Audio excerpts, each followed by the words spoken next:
nahmaduhu wa nasta'in wa nastaghfiruh wa na'udzubillahi min syururi anfusina wa min sayyiati a'malina may yahdihillahu fala mudhillalah wa may yudlil fala hadiyalah. Asyhadu an la ilaha illallah wahdahu la syarikalah wa asyhadu anna Muhammadan abduhu wa rasuluhu la nabiyya ba'dah. Allahumma shalli wa sallim wa barik ala sayyidina Muhammad wa ala alihi washabihi ajmain, amma ba'du. Fa ya ibadallah ittaqullah haqqa tuqatih wa la tamutunna illa wa antum muslimun. Faqad fazal muttaqun. Qala Allah Ta'ala fil Qur'anil Karim, a'udzu billahi minasyaitonir rajim. Bismillahirrahmanirrahim. Ya ayyuhallazina amanu hal adullukum ala tijaratin tunjikum min azabin alim. Tu'minuna billahi wa rasulihi wa tujahiduna fi sabilillah bi amwalikum wa anfusikum dzalikum khairul lakum in kuntum ta'lamun. Shadaqallahul azim. Hadirin jemaah salat Jumat yang dimuliakan Allah. Pertama-tama marilah dengan tiada henti kita mengucap syukur kepada Allah SWT karena hingga siang hari ini kita masih diberikan kesehatan dan kesempatan sehingga bisa hadir di tempat yang mulia dan di waktu yang mulia ini dalam rangka melaksanakan salah satu kewajiban kita di dunia ini, yaitu melaksanakan salat Jumat secara berjamaah. Mudah-mudahan dia tulus dan keikhlasan kita melangkahkan kaki menuju ke tempat yang mulia ini Allah catat sebagai ibadah yang nanti akan mengantarkan kita masuk ke dalam surganya Allah. Amin. Salawat dan salam tidak lupa kita sampaikan kepada Nabi besar Muhammad sallallahu alaihi wasallam dengan ucapan Allahumma sholli ala Muhammad wa ala ali Muhammad. Semoga dengan sering kita berselawat kita termasuk ke dalam orang-orang yang nanti akan mendapat syafaat dari beliau di yaumil akhir. Amin ya rabbal alamin. Hadirin jemaah salat Jumat yang dimuliakan Allah. Dari mimbar yang mulia ini khotib ingin mengajak kita semua untuk senantiasa meningkatkan iman dan takwa kita kepada Allah SWT, yaitu dengan melaksanakan segala apa yang Allah perintahkan dan meninggalkan segala apa yang Allah larang. Hanya dengan demikianlah kita akan selamat hidup di dunia ini. Hadirin yang dimuliakan Allah, dalam kesempatan khutbah singkat siang hari ini, khotib ingin mengangkat sebuah judul, yaitu perniagaan terbaik adalah perniagaan dengan Allah.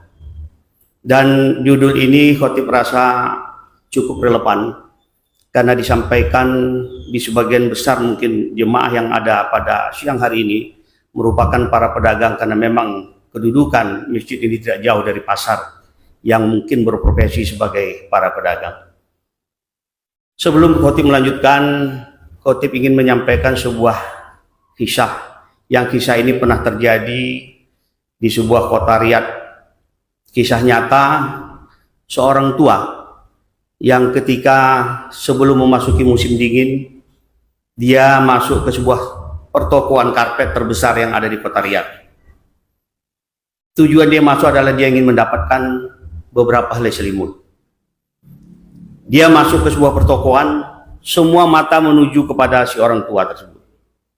Dari tampilan orang tua tersebut dapat dipastikan bahwa orang tua tersebut adalah orang berasal dari kalangan fakir miskin.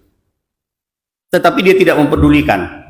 Semua mata yang tertuju memandang kepadanya, dia tidak mempedulikan itu. Dia terus saja melangkah sampai ke suatu pojok di tempat salah satu karyawan yang melayani tamu di toko tersebut. Sampai di situ dia katakan, "Wahai anakku, aku membutuhkan 6 helai selimut.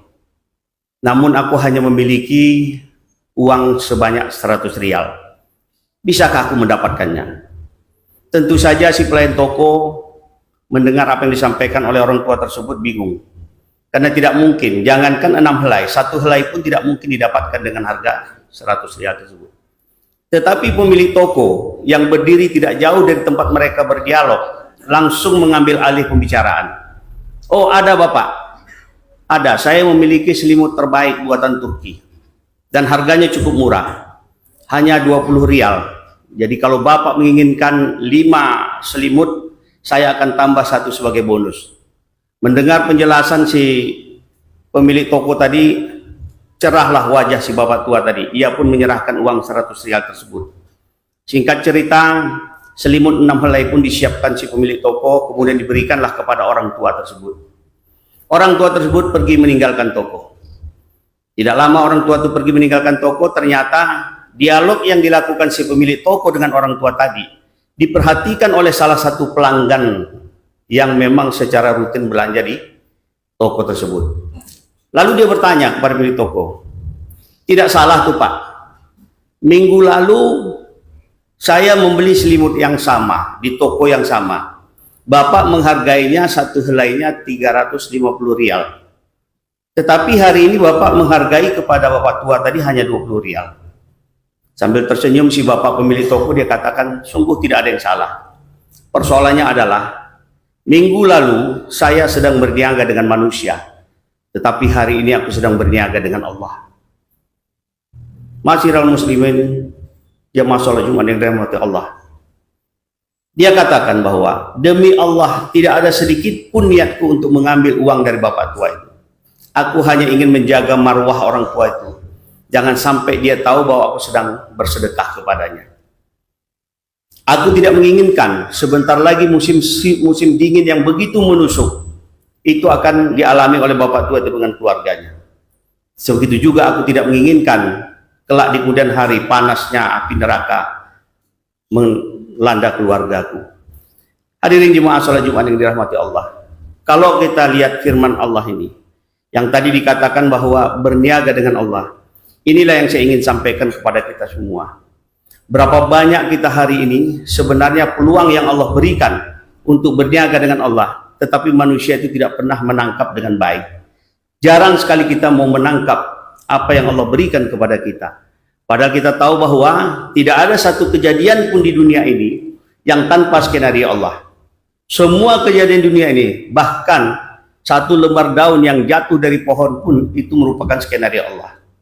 Kita seringkali ketika kita ngobrol bersama-sama, mungkin ada 5-6 orang, datang salah satu peminta-minta dengan salah satu di antara 6 orang itu.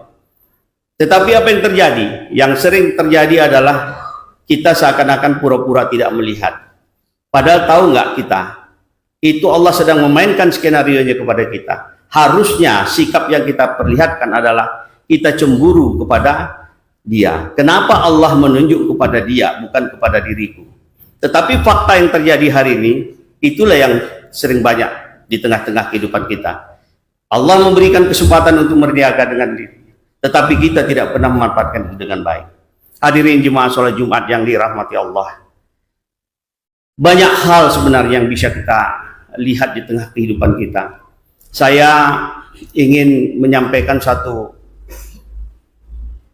kejadian yang sering kita alami. Di beberapa lampu merah biasanya banyak sekali orang menjajakan mungkin makanan-makanan ringan, apakah kerupuk dan sejenisnya, yang kadangkala harganya itu ditempatkan 10.003 dalam satu bungkus. Tetapi sering terjadi kita dengan tanpa merasa bersalah menawar, apalagi memanfaatkan lampu merah yang sebentar lagi akan menuju ke hijau. Akhirnya tanpa merasa berdosa, tanpa merasa bersalah, kita seakan-akan memaksa mereka untuk memberikan harga dengan apa yang kita tawar. Padahal berapalah harga yang kita tawar itu? Mungkin tidak ada apa-apanya bagi kita. Pernah nggak kita terpikir suatu ketika bahwa mungkin saja si orang tua tadi ketika dia membawa kerupuk dari rumah, kita tidak tahu jarak yang dia tempuh menuju ke tempat dia berjualan. Bahkan mungkin kita tidak tahu, anaknya mungkin sedang tergeletak di rumah, mengharapkan nanti penghasilan dari penjualan ayahnya untuk bisa mendapatkan obat. Tetapi kita tidak melihat bahwa itu suatu peluang yang Allah berikan kepada kita untuk bisa berniaga dengan Allah. Inilah fakta yang terjadi. Padahal sekecil apapun yang kita lakukan untuk berniaga dengan Allah, yakinlah tidak ada satu perniaga pun di dunia ini yang lebih baik daripada berniaga dengan Allah. Ada sebuah kisah juga saya ingin mengangkat. Yang kisah ini terjadi di kota Tarim di tanah Arab. Kisah ini terjadi suatu ketika